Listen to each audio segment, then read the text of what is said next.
اور ہم نے آسمان اور زمین کو اور جو مخلوقات ان دونوں کے درمیان ہے اس کو کھیل تماشے کے لیے پیدا نہیں کیا۔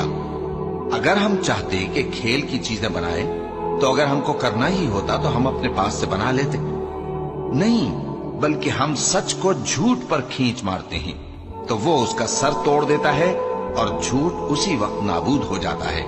اور جو باتیں تم بناتے ہو ان سے تمہاری ہی خرابی ہے، اور جو لوگ آسمانوں میں اور جو زمین میں ہیں سب اسی کا مال ہیں، اور جو فرشتے اس کے پاس ہیں وہ اس کی عبادت سے نہ تکبر کرتے ہیں اور نہ اکتاتے ہیں، رات دن اس کی تسبیح کرتے رہتے ہیں، نہ تھکتے ہیں نہ تھمتے ہیں۔